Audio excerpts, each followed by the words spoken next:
샬롬, 말씀 읽어주는 김기용 목사입니다. 오늘도 기대하는 마음과 사모하는 마음을 가지고 하나님의 말씀 함께 읽겠습니다. 열왕기상 4장 20절부터 34절까지의 말씀입니다. 유다와 이스라엘의 인구가 바닷가의 모래알처럼 많아졌다. 그들에게 필요한 모든 것이 채워졌고 그들은 먹고 마시며 행복하게 지냈다. 솔로몬은 동쪽으로 유프라데스 강에서부터 서쪽으로 블레셋 사람의 땅과 이집트 국경에 이르기까지 모든 나라를 다스렸다. 그 나라들은 솔로몬이 살아있는 동안 조공을 바쳐서 그를 섬겼다. 솔로몬 왕궁의 하루 식량은 이러했다. 고운 밀가루 6.6kg, 굵은 밀가루 13.2kg, 살찐 소 10마리, 방목한 소 20마리, 양 100마리, 그 밖에 사슴, 영양, 순노루, 살찐 가금류 등이 있었다. 솔로몬은 딥사에서 가사까지 유프라데스 강 서편의 모든 나라와 왕들을 다스렸다. 어느 곳에 가든지 평화로웠다. 솔로몬이 살아있는 동안 북쪽으로는 단에서부터 남쪽으로는 브에세발에 이르기까지 이스라엘과 유다의 모든 사람이 평화를 누리며 만족스럽게 살았다. 솔로몬에게는 전차를 끄는 말을 두는 마구간이 4만 칸, 기병이 12,000명이 있었다. 지방 관리들은 각 사람이 맡은 달마다 솔로몬 왕과 왕의 식탁에 앉은 모든 사람의 식량을 언제나 풍성히 공급했다. 또 그들은 말에게 먹일 보리와 집도 할당된 분량만큼 정해진 장소로 가져왔다. 하나님께서 솔로몬에게 지혜를 주시고 가장 깊은 식견과 가장 넓은 마음을 주셨다. 그의 능력을 넘어서는 사람도 없었고 그가 다루지 못할 이도 없었다. 솔로몬의 지혜는 칭송이 자자한 동양 현자들의 지혜를 능가했고 유명한 이집트의 지혜보다도 뛰어났다. 그는 누구보다도 지혜로웠다. 예스라 사람 예단보다 지혜로웠고 마올의 아들 헤만과 갈골과 다르다보다 지혜로웠으므로 그의 명성이 주변 모든 나라에 자자했다. 3,000가지의 잠언을 말했고 1,005편에 이르는 노래를 지었다. 그는 레바논에서 자라는 커다란 백향목에서부터 담장 틈 바구니에서 자라는 우슬초에 이르기까지 모든 식물에 대해 해박했고 짐승과 조류와 파충류와 어류에 대해서도 훤히 알았다. 그의 명성을 듣고서 온 땅에 왕들이 사람을 보냈는데 그들이 솔로몬의 지혜를 들으러 각처에서 몰려왔다. 이것은 하나님의 말씀입니다. 오늘 말씀은 내용상 두 부분으로 나눠서 생각해 볼 수 있습니다. 먼저 첫 번째 20절부터 28절 솔로몬 왕궁의 풍족함과 부강함에 대해서 이야기를 하고 있어요. 우리 20절의 말씀을 같이 한번 읽어볼까요? 유다와 이스라엘의 인구가 바닷가의 모래와 같이 많게 되매 먹고 마시며 즐거워하였다 라고 이야기합니다. 이처럼 솔로몬 시대의 유다와 이스라엘의 인구가 모래와 바다의 모래와 같이 많았다라는 이러한 표현은요, 우리로 하여금 무엇인가를 생각하게 합니다. 그것이 무엇입니까? 하나님께서 아브라함에게 약속하셨던 그 언약의 말씀이 생각나시죠? 한번 찾아볼까요? 창세기 22장 17절의 말씀입니다. 내가 내게 큰 복을 주고 내 씨가 크게 번성하여 하늘의 별과 같고 바닷가의 모래와 같게 하리니 내 씨가 그 대적의 성문을 차지하리라. 이렇듯 하나님께서 아브라함에게 주신 약속은요 1차적으로 출애굽 때 이루어졌으며 솔로몬 왕 때에 완성되었음을 우리가 확인할 수 있는 거예요. 21절에서는요 솔로몬 시대의 이스라엘의 국경에 대해서 이야기하는데 이는 아브라함에게 약속하신 땅보다 훨씬 더 넓은 곳이었습니다. 또한 솔로몬은요 시리아나 바산 등 주변 나라에게 조공을 받았다라고 이야기를 하고 있어요. 이것은 솔로몬 시대의 나라가 부유할 수 있었던 이유가 무엇인지를 분명하게 이야기하고 있습니다.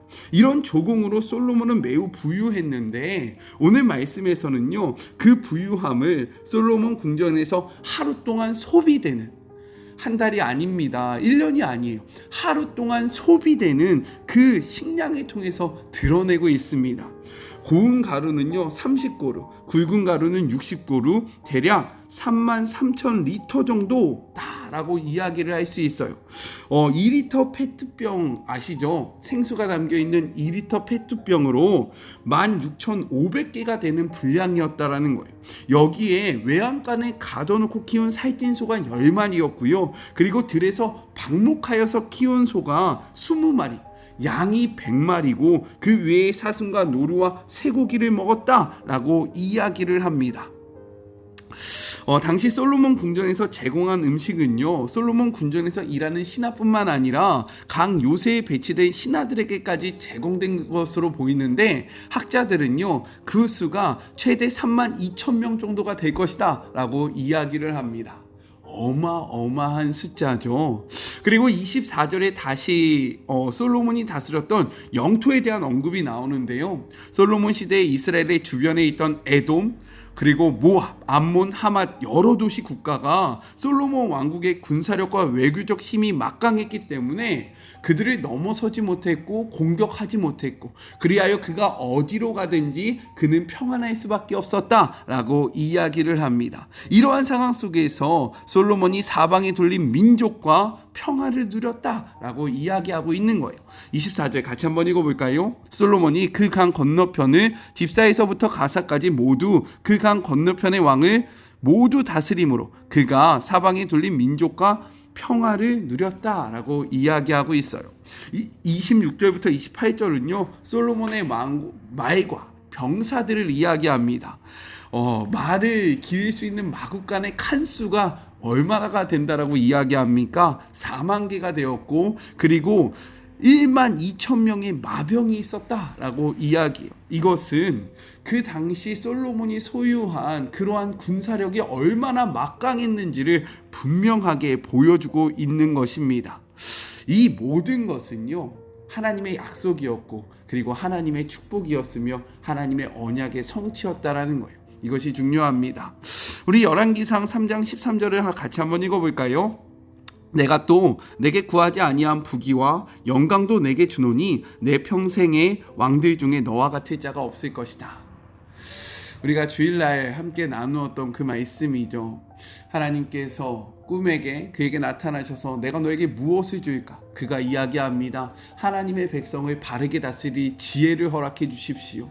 야, 너가 너의 장수와 너의 부를 구한 것이 아니라 나의 백성을 다스릴 수 있는 그 지혜를 구했으니 내가 이것 외에 이 모든 것들을 너에게 더할 것이다 라는 그 약속이 이루어졌음을 우리가 확인할 수 있다는 거예요. 또한 더 나아가서 우리가 초반에 이야기했듯이 하나님은요 그 아브라함과 했던 민족의 번성의 약속도 분명하게 이루셨다라는 거예요. 이렇듯 우리가 믿는 하나님은요 여호와, 약속을 지키는 하나님이라는 것을 오늘 본문은 우리에게 또다시 이야기하고 있습니다.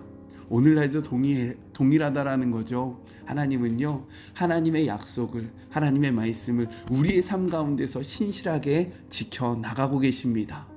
하나님의 약속을 성취하고 그 약속을 바라보는 저와 우리 사랑하는 마리모 가족들이 모두 되기를 간절히 소망합니다.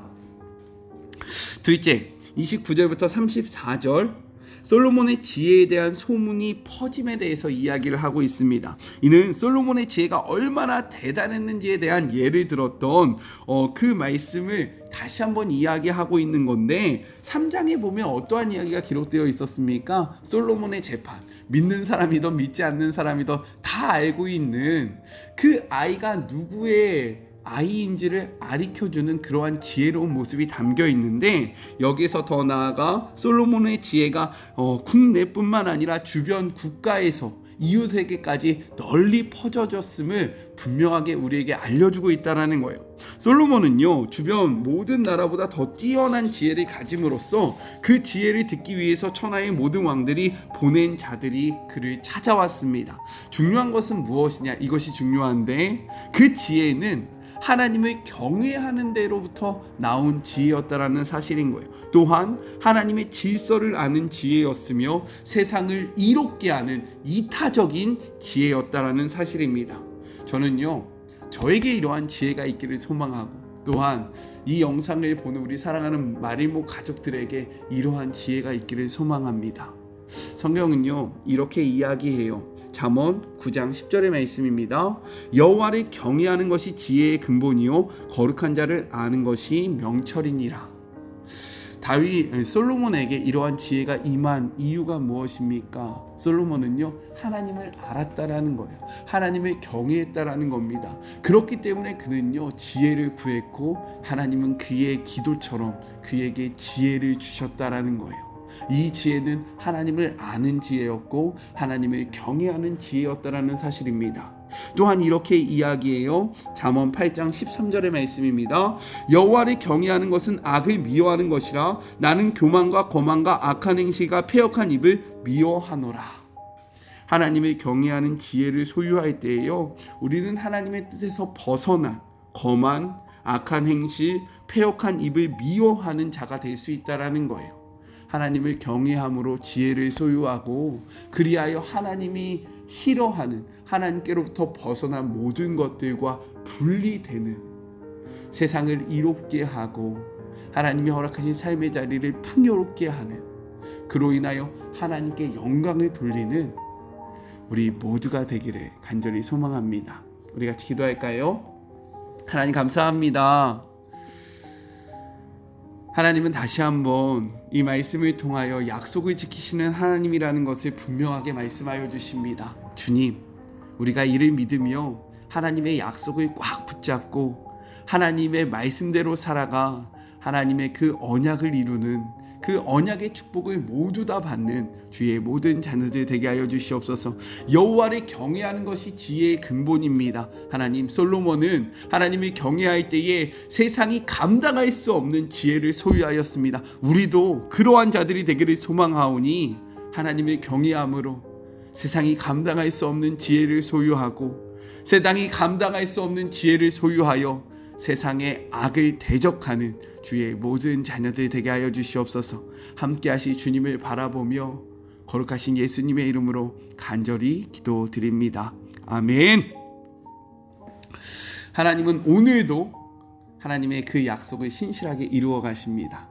우리 그 약속을 성취하는 모든 자들이 되었으면 좋겠고 하나님의 경외함으로 세상이 감당할 수 없는 지혜를 소유해서 세상의 악과 싸워 이기는 우리가 되었으면 너무나도 좋겠습니다. 저는요 또 내일 만나도록 할게요. 사랑하고 주님의 이름으로 축복하면서 오늘 하루도 힘내세요. 우리 내일 만나요. 안녕. 오늘도 수고하셨습니다.